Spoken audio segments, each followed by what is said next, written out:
du Père et du Fils et du Saint-Esprit. Amen. Seigneur notre Dieu, par l'illumination de l'Esprit Saint, tu as instruit le cœur de tes fidèles. Rends-nous dossier à ton esprit pour apprécier ce qui est juste et donne-nous toujours le confort de sa présence. Par le même Jésus-Christ, notre Seigneur.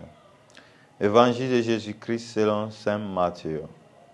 En ce temps-là, Jésus, arrivé dans la région de Césarée de Philippe, demandait à ses disciples, « Au dit des gens, qui est le Fils de l'homme ?» Il répondit, « Pour les uns, Jean le Baptiste, pour d'autres, Élie, pour d'autres encore, Jérémie ou l'un des prophètes. » Jésus leur demanda, « Et vous, que dites-vous? Pour vous, qui suis-je » Alors Simon-Pierre prit la parole et dit, « Tu es le Christ, le Fils de Dieu vivant. » Prenant la parole à son tour, Jésus lui dit, « Heureux es-tu, Simon, fils de Jonas. Ce n'est pas la chair et le sang qui t'ont révélé cela, mais mon Père qui est aux cieux. Et moi, je te le déclare, tu es Pierre, et sur cette pierre, je bâtirai mon église, et la puissance de la mort ne l'emportera pas sur elle. Je te donnerai les clés du royaume des cieux.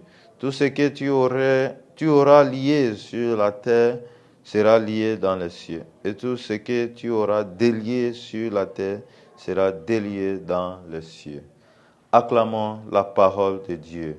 Louange à toi, Seigneur Jésus. Chers fidèles du Christ, aujourd'hui, jeudi 29 juin, nous fêtons la solennité de Saint Pierre et Saint Paul.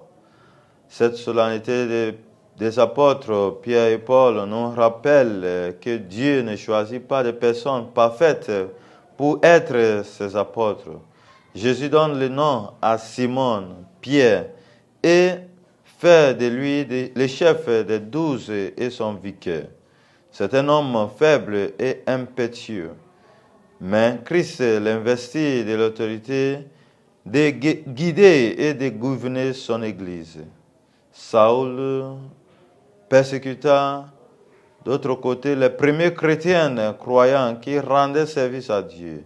Jésus lui apparaît sur le chemin de Damas et transforme radicalement sa vie. Il deviendra, par la grâce de Dieu, les apôtres ou l'apôtre des nations. Chers fidèles du Christ, donc, comme Pierre et Paul, si nous permettons à Jésus de toucher notre vie, malgré nos imperfections, nos peurs et nos doutes, il peut nous transformer en ses témoins et faire de nous ses instruments de salut pour les autres.